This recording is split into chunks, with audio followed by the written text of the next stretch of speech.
yes, the topic of today is sex. The dirty word. Um, kind of like that's gonna be probably a trickling topic throughout many episodes, and I think that that consumes a lot of dating right now is when you're having sex, how are you having sex? When was the last time you had sex? It's just sex, sex, sex, sex, sex, sex. And I'm like, oh my god, I can't.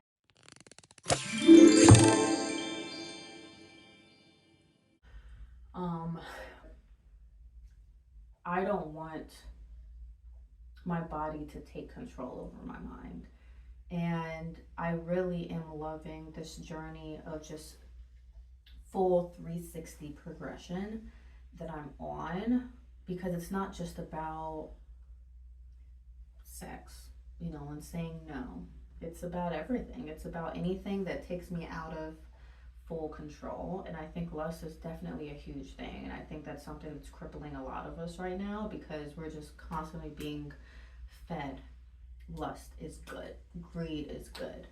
And I don't want that. That's not for me. It's not good for me. I don't think it's good for most people or anyone. But everyone hasn't felt, the love of God in their lives the way that I felt, or the way that I feel and have felt personally.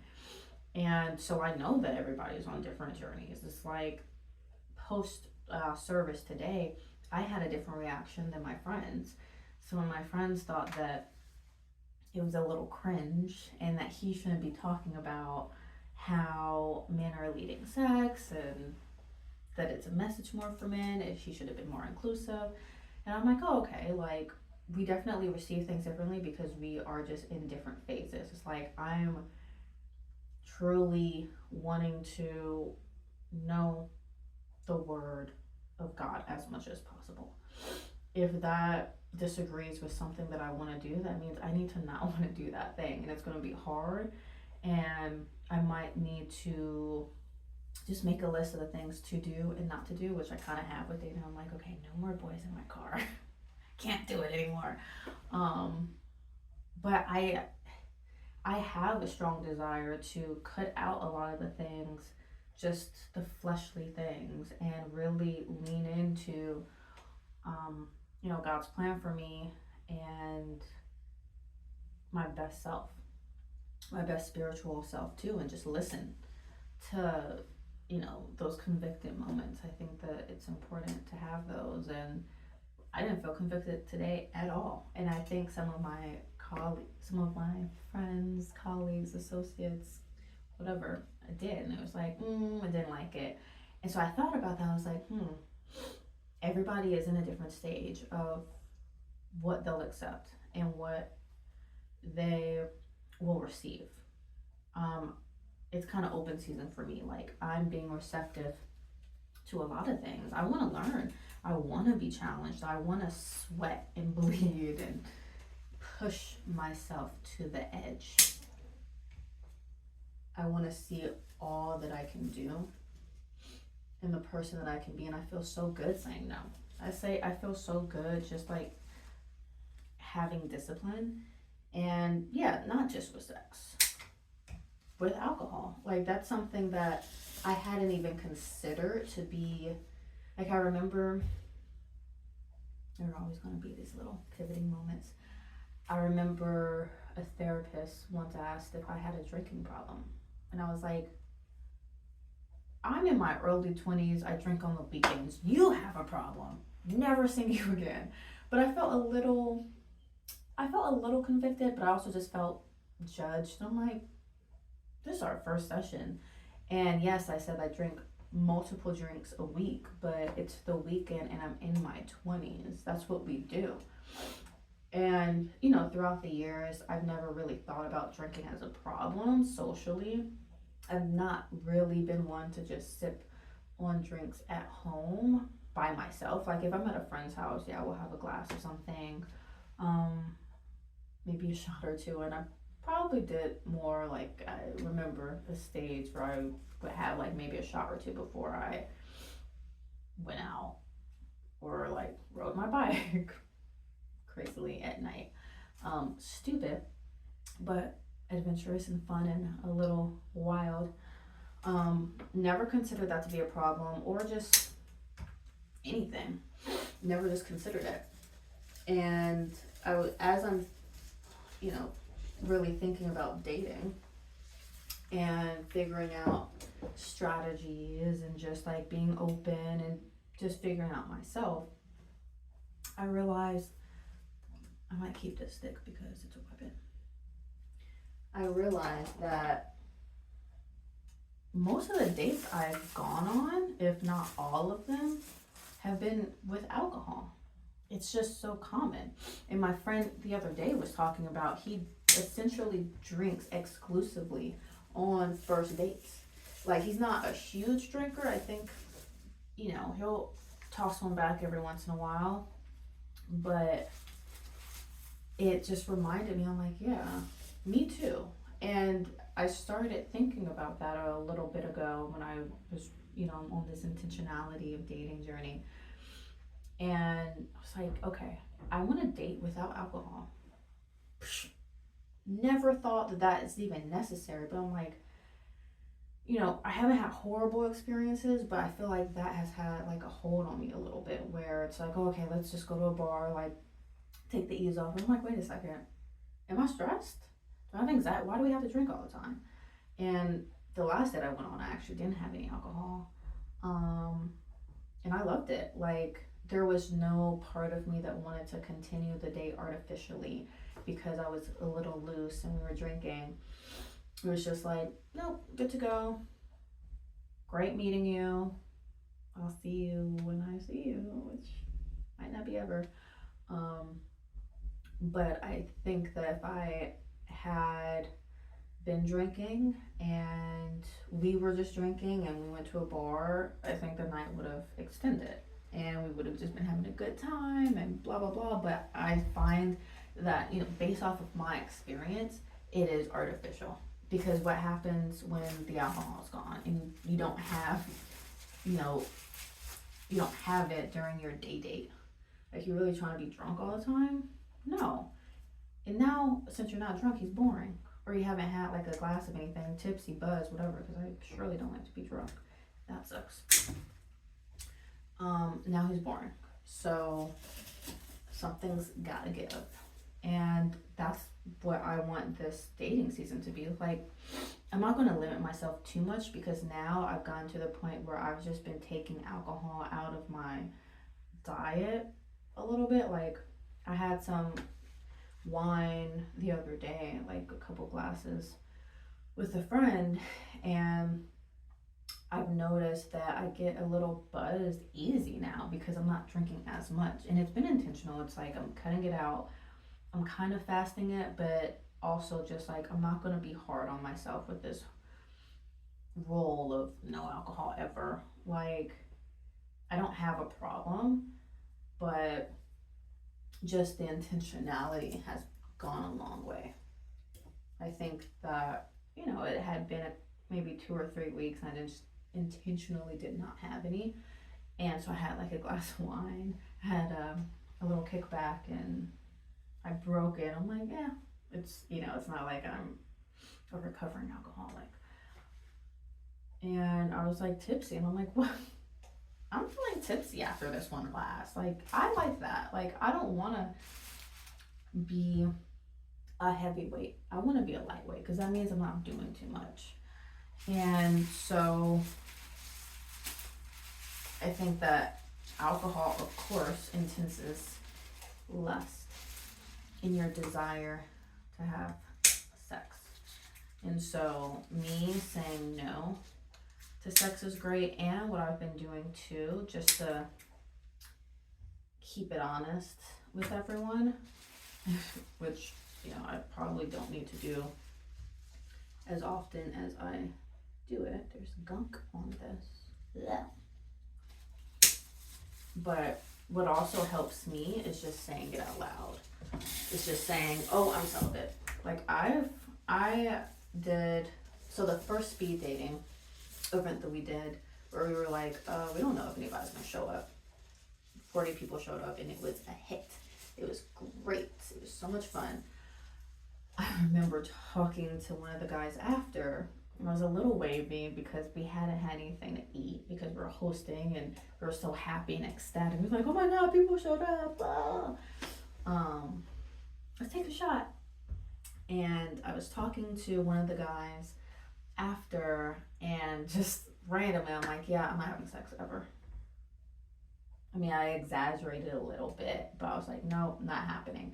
And it was so abrupt that he looked at me, and my friend, one of my girlfriends that was there too, looked at me and was like, okay. But I'm like, I just need to say that because I need everyone to know right away it's not going down. So if that's what you want, that's fine.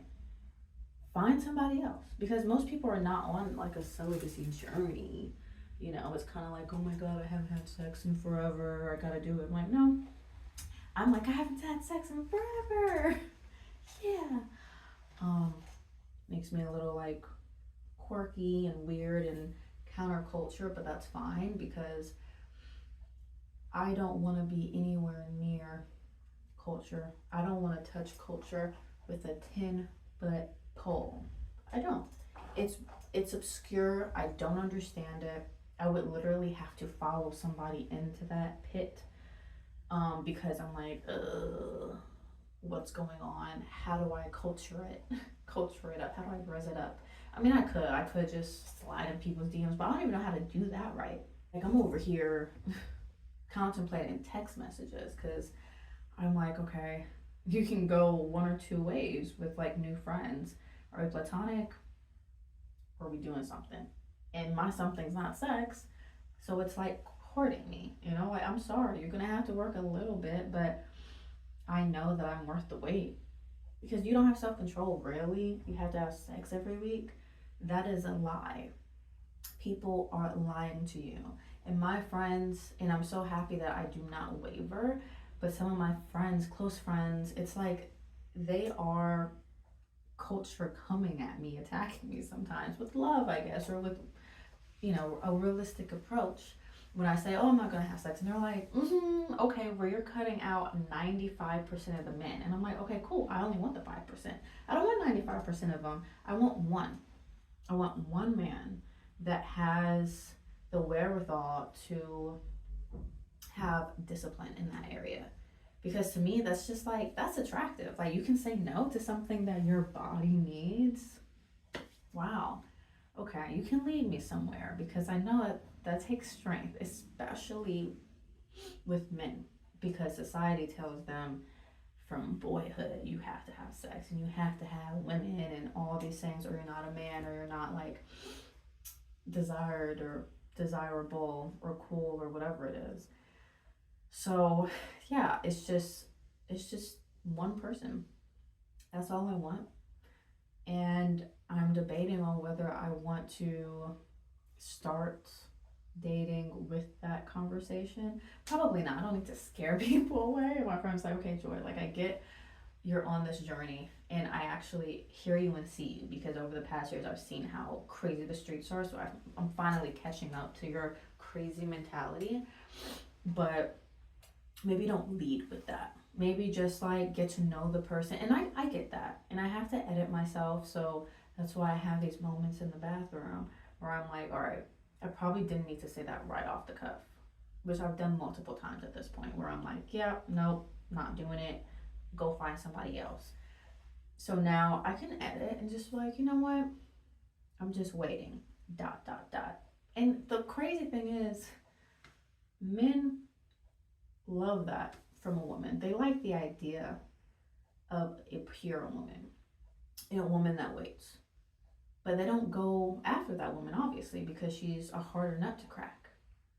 She is not low hanging fruit, and they are just out here lusting and just slinging their penis everywhere. They're like, well, I'm gonna go for her because she's a cool chick. She's down to earth. She's non-traditional, she's modern, we're having sex and I like her. It's great. And it's like, okay, all right, Lord, I have to wait for somebody that is willing to wait. Like, that's fine because once you get to know me, I think it'll be fine. um whatever, don't care. But it's just very interesting that men are kind of hypocrites. Nobody wants to marry the hoe, but that's all the culture is pushing. That's all the men are talking about. They're just talking about flying the hose out. This is what they say. But then they're like, oh, we don't make love songs no more because all y'all are hoes. Who made us hoes? Y'all made us hoes because we are following you. We're following what you want, regardless of whether people want to admit it or not. Like, women have egos. We want to say, no, it's not for men. We're not dressing for men. No, no, no, no, no. Lies. Don't ever listen to that. I mean, it's not always. It's not like we walk outside and every time that we leave and everything we wear is for men, because that's not the case. But a lot of times, men are creating the problems that they don't want to deal with later. You created this in middle school, in high school, in college, where you manipulated us and pressured us into something we didn't want to do, and now we're tainted, and now we're damaged goods. And so now we're revolting, and now we're trying to reclaim ourselves. We're trying to figure out, okay, well, you turned me into this villain. So now I'm going to own that villain status, and I'm going to do it to you. And it just doesn't work. It hasn't been working. I think it's all fraudulent. I think that it's counterfeit, which is the word of the week from the pastor. um, and yeah, it's like, you're not going to be able to marry the nun because you didn't give her any play. You didn't allow her to even come in your orbit because you wanted to have champagne problems. And now you have those problems. You got about 5 baby mamas, 17 kids, but you want a good girl? For what? You don't deserve one at all. And you're not a good guy.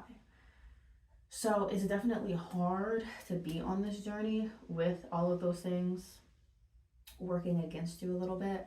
But I'm here for the challenge because I really want one of a kind. Because I feel like I'm one of a kind. I know I am. I am a very quirky girl. And my friend told me that the other day. She was like, when I met you, I always just thought you were very quirky. So when you're telling me about your type of guy, I didn't see that for you. I see somebody that like surfs and skateboards and, a little eccentric. And when I describe the guy that I want and show pictures, I'm like, they don't really intersect. Like, the guy I want goes for the girl that I'm not.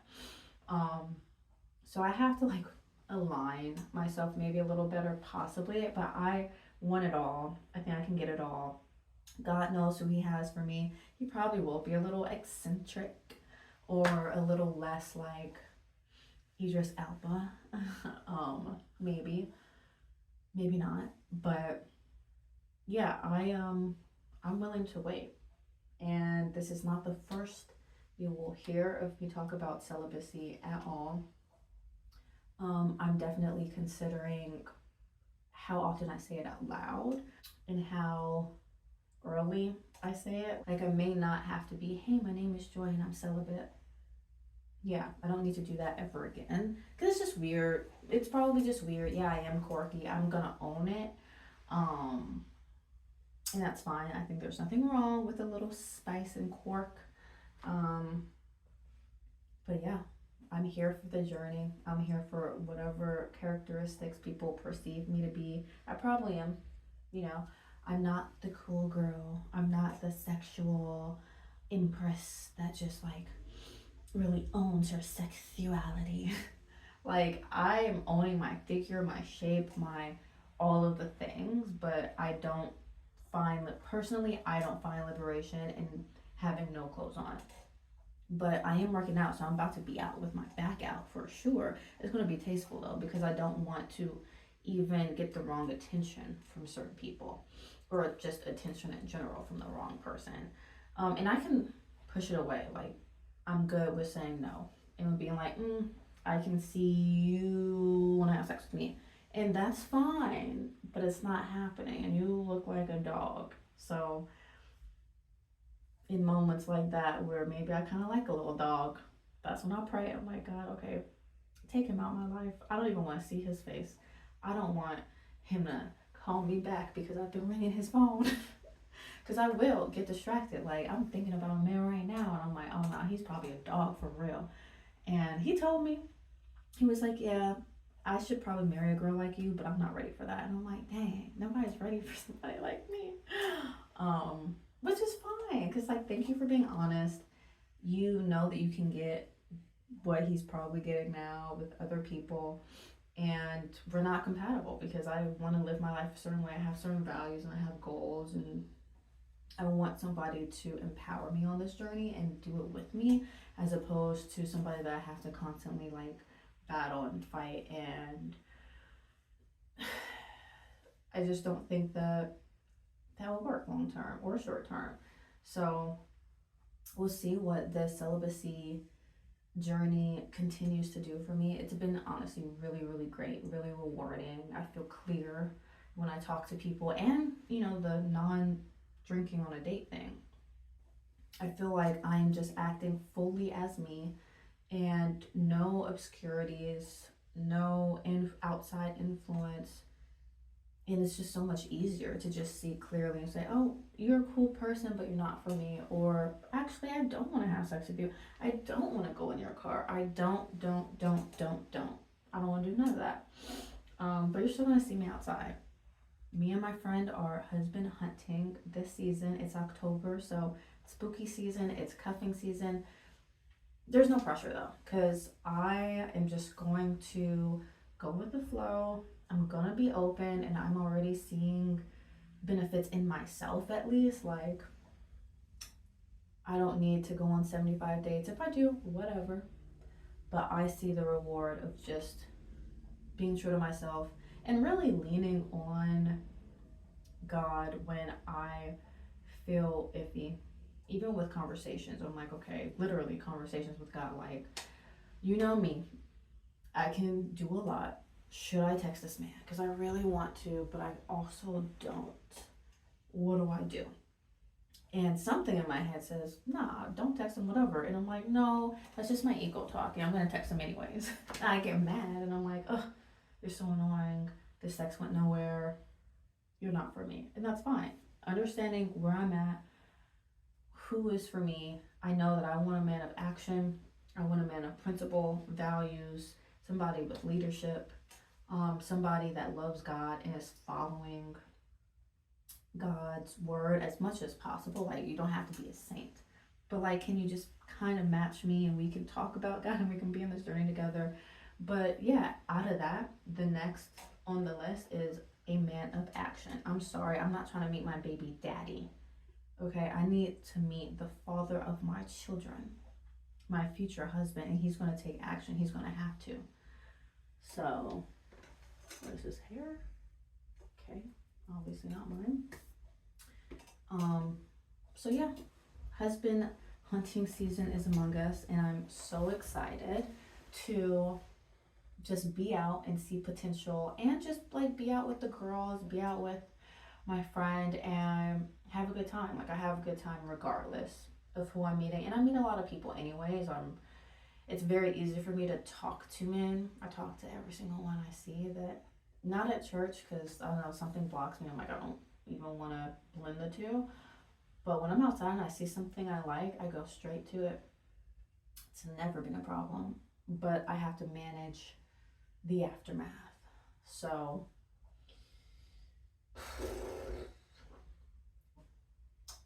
stay tuned for updates. I actually have a little running date. It's not a date, but I'm running with a friend soon, and I'm just going to be open. It is a man friend, a male, and I want to figure out if he's single. Maybe this means nothing, maybe it means something, but I'm kind of interested. I'm a little intrigued. So I'm going to look great in my Calvin Klein two-piece. Or I'm going to just keep it chill. It's really hot. It's a hot one outside. So I'm not going to think too much of it, but we do love a man that runs. So we'll see. And this is the little bouquet that I came up with. It's a little chaotic, but yeah, it's a representation of my love journey. I have some more little leaves in here. Maybe I can just throw this back in here. Yeah. This is what crazy love looks like. This is what the girls' room creates. This is my mind. So until next time, meet me back in the girls' room.